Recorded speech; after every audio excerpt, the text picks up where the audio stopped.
Porque anticristo não é aquele que se opõe a Cristo. A preposição anti, em grego, significa aquele que assume o lugar de. Ah, é? Ele é contrário e assume o lugar de.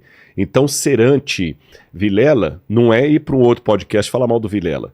É vir aqui e usurpar o lugar Entendi. do Vilela. Então, o anticristo, ele não pode ser um comunista, porque ele saiu dos nossos. Lembra que eu falei assim, para ser vivo, para morrer você tem que ter sido vivo, para ser adúltero um dia você tem que ser casado, para ser anticristo um dia você teve que ser cristão.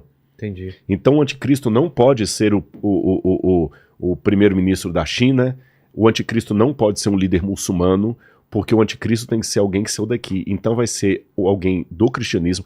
Se o catecismo estiver certo, vai ser alguém que vai sentar como papa, inclusive a católicos. Católicos, aqui não é o Rodrigo falando não. Católicos que pensam que é o Papa Francisco, que tem muitos católicos que não o reconhecem como Papa. É mesmo? Tem muitos católicos que estão decepcionados com a postura dele, e muitos católicos não reconhecem. Falam o seguinte, ele não entrou num conclave normal, o Papa de verdade era o Ratzinger. Tem muitos católicos, sabe, que fazem vídeos, aí tem padres que estão desgostosos. Então não sei se vai ser realmente o Papa Francisco, mas tem sentido isso que o catecismo fala, que o anticristo vai ser alguém que vai sentar na cadeira de papa e vai dominar o mundo, e ele vai conseguir unificar o mundo de tal maneira que o mundo vai voltar-se para ele. Um líder carismático. Carismático. E aí vem agora aquele ponto para mim que eu até te agradeço, porque eu sei que tem milhares de pessoas que vão entender isso aqui. A Bíblia fala que quando o anticristo fosse dominar no mundo, tinha que ser um poder global.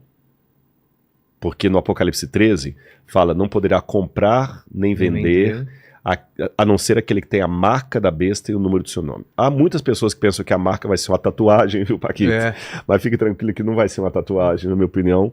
Há muitas pessoas que pensam que a marca da besta vai ser o código de barra, que vai implantar na pele, o chip, quando a Motorola começou a falar de chip.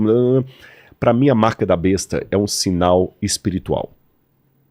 Eu estou colocando a minha opinião, você pode ouvir outros aqui que têm uma opinião diferente. A minha é que a marca da besta é um sinal espiritual e de fidelidade a Deus. E eu vou explicar qual é essa fidelidade.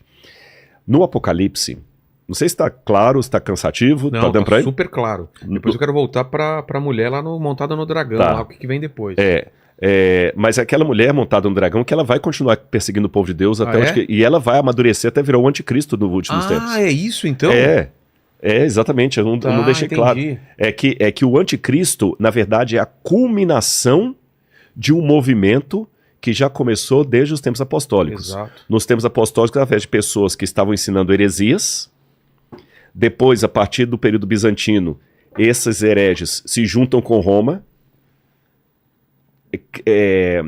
colocam o cristianismo organizado, perseguindo, e ele vai culminar no anticristo, no final.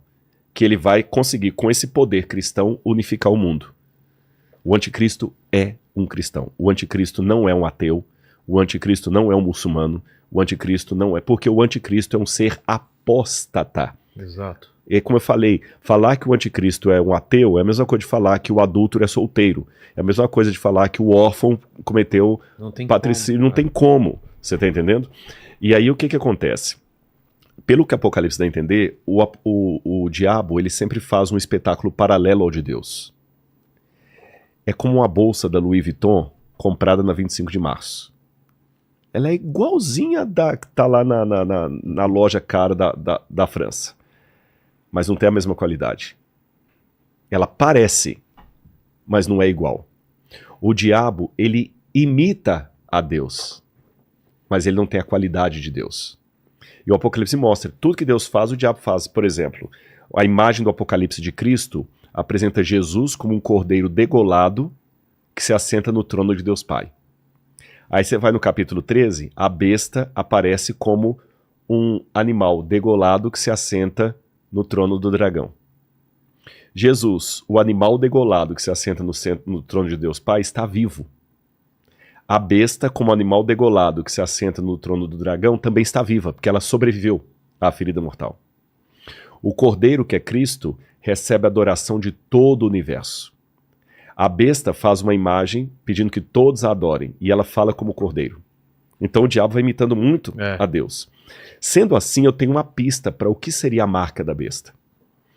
Se o Apocalipse todo é uma dinâmica do diabo imitando a Deus, para eu saber o que é a marca da besta, eu tenho que saber o que ele está imitando. A marca de Jesus, ou a marca de Deus, a marca... O que seria? Vamos raciocinar. Eu quero deixar bem claro isso, pessoal. Vejam bem, a chave hermenêutica é essa. Para eu saber o que é a marca da besta, eu tenho que saber o que ela está falsificando. Vou dar um exemplo para vocês. Se eu falar o seguinte, olha, a Polícia Federal acabou de apreender 4 toneladas, estou exagerando. A Polícia Federal acabou de apreender 28 caixas de Rolex falsificado. Daqui a 2000 anos, se o pessoal quiser saber o que é o Rolex falsificado, eles têm que voltar hoje e saber o que é o Rolex.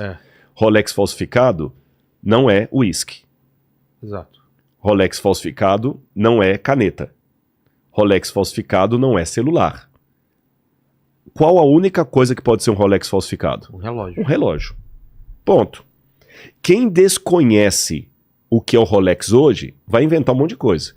Que o Rolex é um uísque falsificado, que o Rolex é um óculos falsificado, que o Rolex é um... Mas quem conhece a mentalidade fala que o único Rolex falso é relógio. Porque ele está falsificando um Rolex, é um relógio. Concorda comigo? Perfeito. Beleza. Se a marca da besta é a falsificação de algo de Deus, eu tenho que descobrir o que está falsificando. É um uísque? É uma caneta? O que é?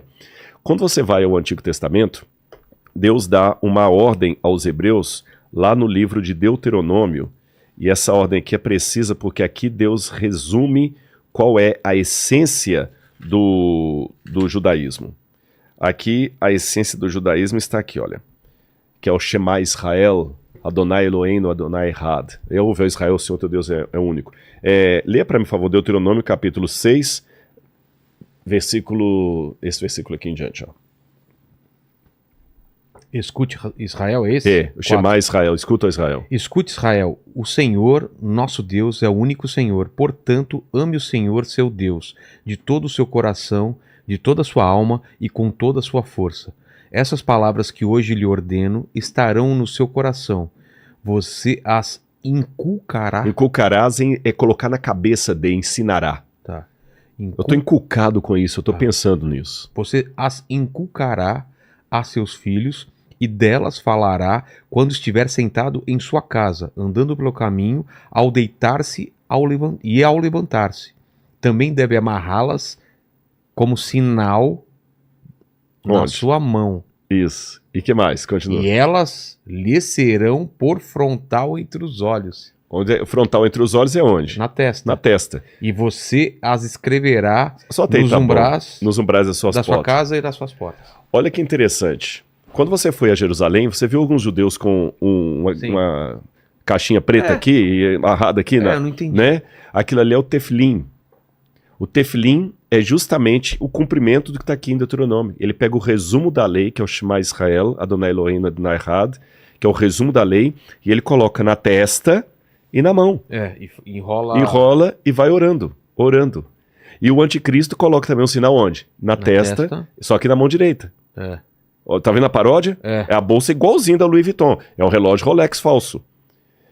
Quando perguntaram a Jesus qual é o maior dos mandamentos, ele resumiu a lei e falou o seguinte: a lei é o seguinte, amar a Deus sobre todas as coisas e ao próximo como a ti mesmo. Certo. Quando você pega os 10 mandamentos, os 4 primeiros mandamentos da lei de Deus, amar a Deus sobre todas as coisas, não tomar o nome de Deus em vão, tá certo? Não adorar, não ter outros deuses diante de Deus, não tomar o nome de Deus em vão, não adorar imagem de escultura e guardar o Shabat. Esses 4 primeiros mandamentos são os compromissos do ser humano com Deus. Do 5º mandamento até o 10º são compromissos do ser humano com o ser humano.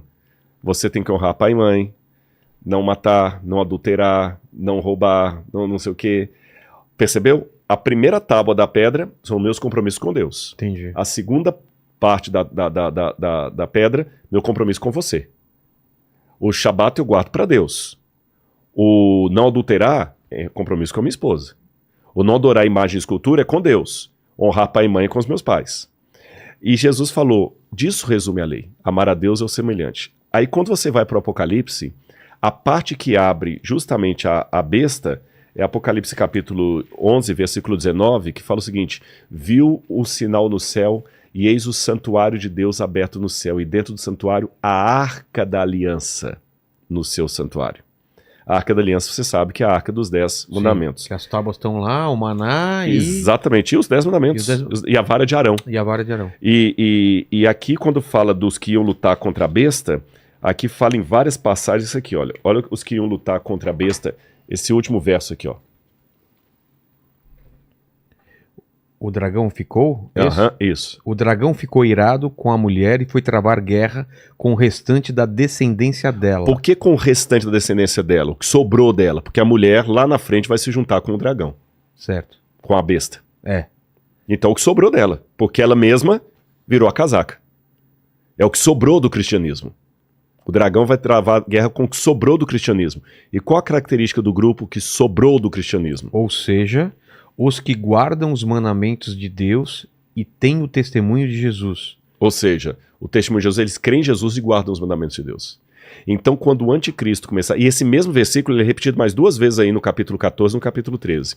Ou seja, quando o anticristo começar, ele vai unificar o mundo e ele vai criar dispositivos legais que vão contrariar a lei de Deus.